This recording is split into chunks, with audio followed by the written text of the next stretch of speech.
All right. So with these one-step equations, I guess you have to kind of go back in time and pretend you're a kindergartner. Because kindergartners can't solve one-step equations mentally. Most of them can't, right? So if I gave you this equation where it's y plus 6 equals 9, okay? Now I know you guys know, without even showing any work, what number plus 6 would give you 9, right? All of you guys know. What would it be? 3, yes, you all know that, but let's pretend you're kindergartners, and kindergartners don't know their facts yet, right? So with the kindergartner, they would probably have to use like manipulatives and counters and try and figure it that way. So let's say I put a scale in front of a kindergartner. It looks kind of like the ones you use in science. It's a balance scale, right? So every equation is like a scale. That equal sign means that this side is balanced with not the other side, 9. So how would I model this? Well, the kindergartner would see one block, that's y. He does not know how much that block weighs. That's what he's trying to figure out. He's got 6 ones, so 6 positives on this side, right? And then on the other side of his scale, he's got 9 positives.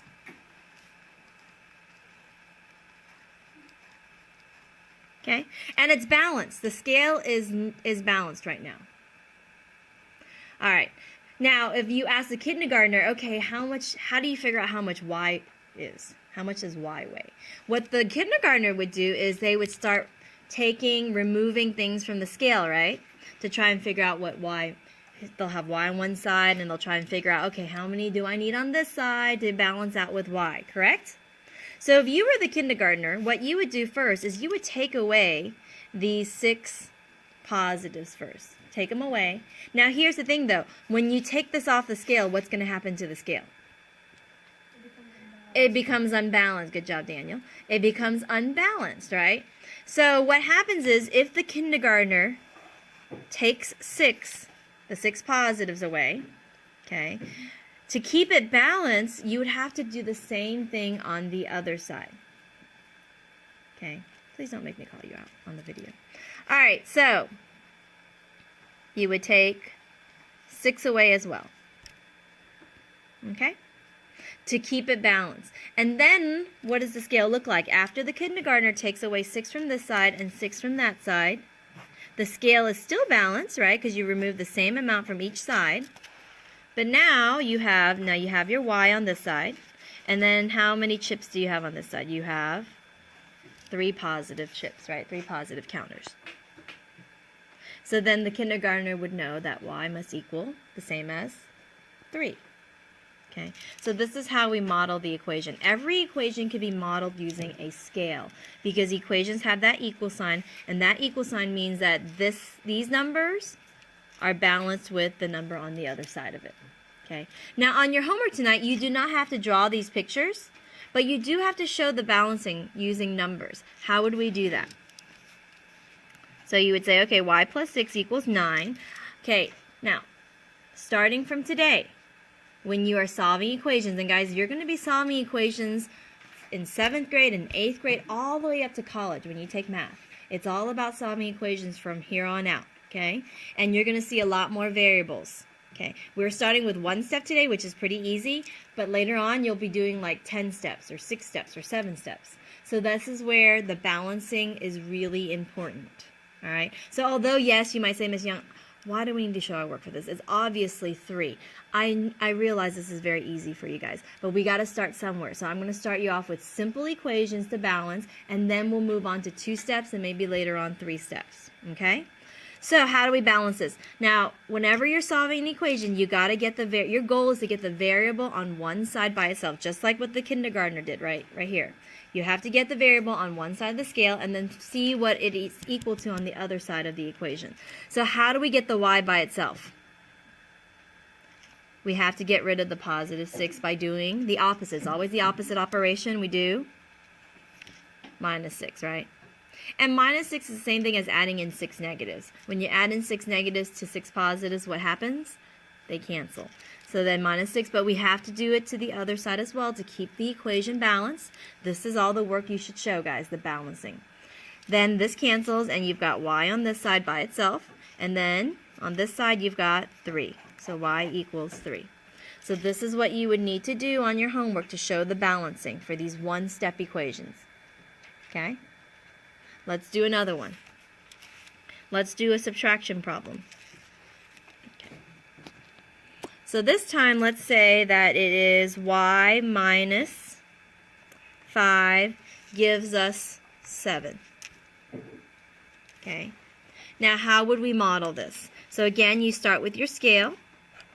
On one side of the equation, you have a y, and you have... Now, how would we model minus 5? Now, plus 6 was 6 positives. What do you think minus 5 would be? Who thinks they know what minus 5? How would we model minus 5? So, plus 6 was 6 positives. What do you think the minus 5? How would we model it, Riley? Very good. Minus 5 is the same thing as adding in 5 negatives, right? So, you've got your block, you've got y, and then minus 5 is the same thing as 5 negatives. Good job, Riley. Thank you. And then on the other side of the scale, it's balanced with what? 7 positives. So you've got 7 positives over here. Okay?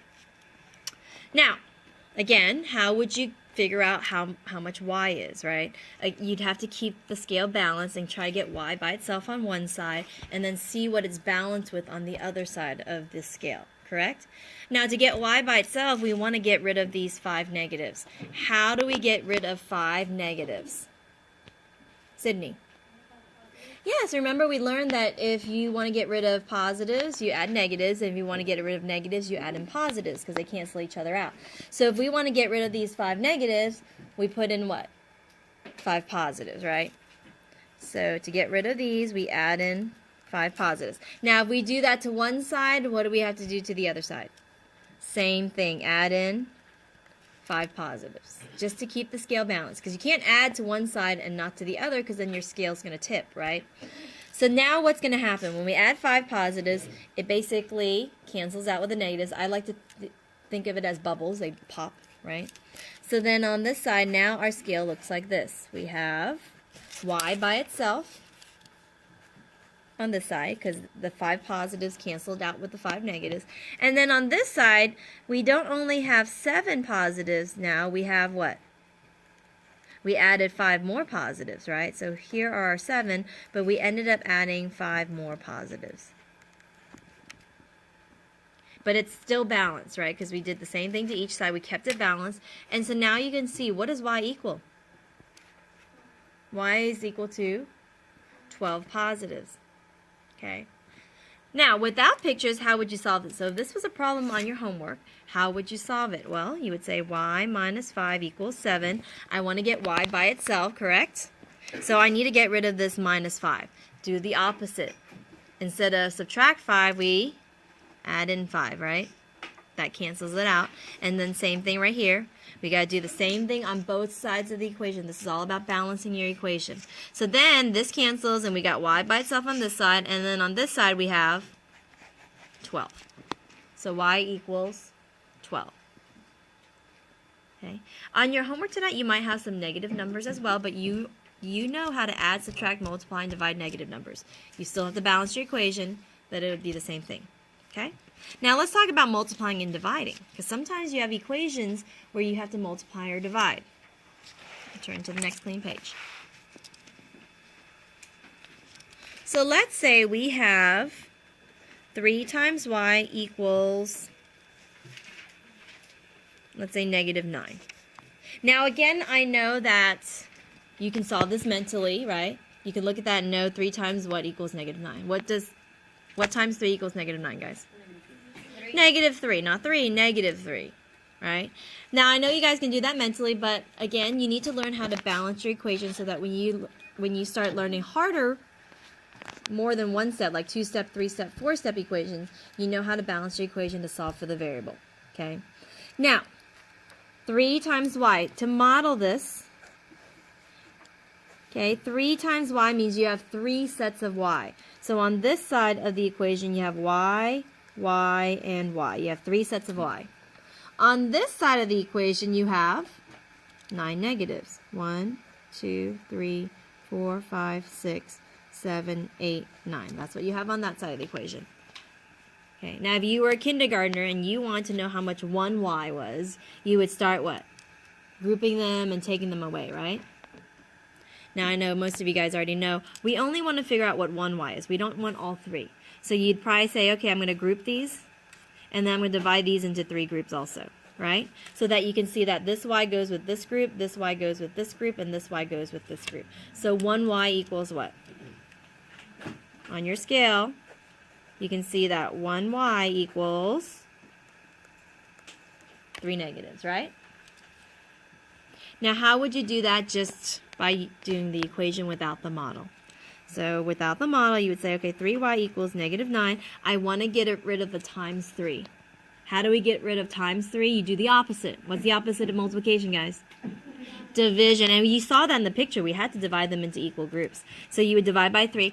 I know you guys like to use the division sign, but you need to start just doing the fraction sign for your division. So divide by 3, divide by 3. You got to do it to both sides because we got to keep the equation what?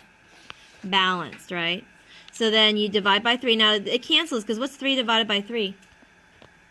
What's 3 divided by 3? It's 1. So then you got down to 1y, which is just y, right? And then -9 divided by 3 is -3. So on your homework, you would show the balancing this way. What if there was a division problem? Okay, if there's a division problem,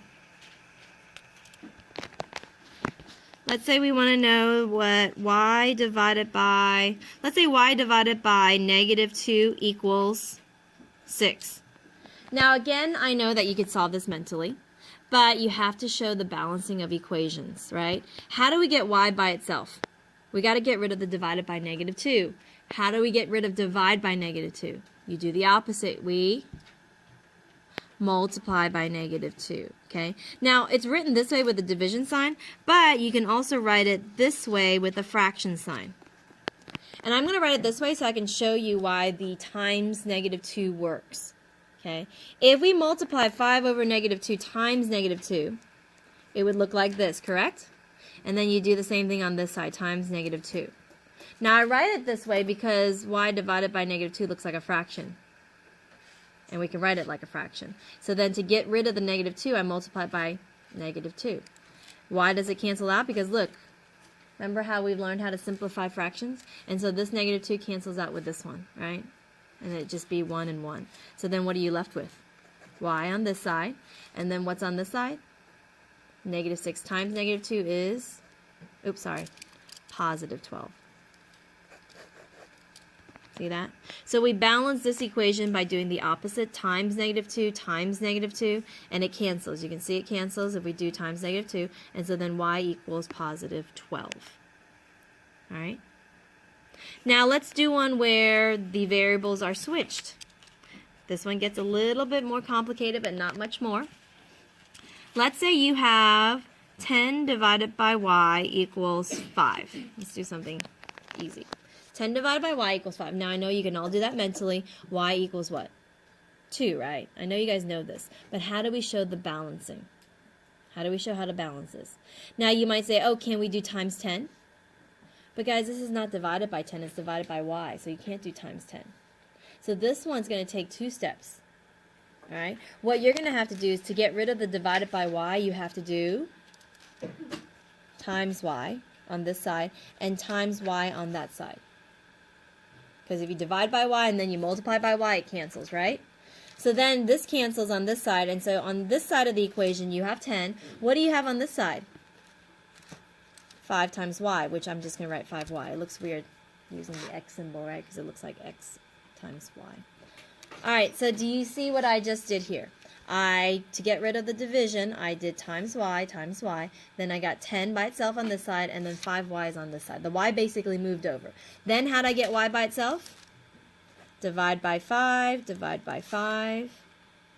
and y is by itself on this side, because 5 divided by 5 is 1, right? Cancels. And then 10 divided by 5, bless you, is 2. So your answer is 2. That's how we show it. So sometimes, guys, you're going to have to do more than one step for balancing. Okay, so this is a good example of you having to do the multiplying first and then the dividing next to get y by itself. All right, so on your homework tonight, this is the balancing that you're going to have to show.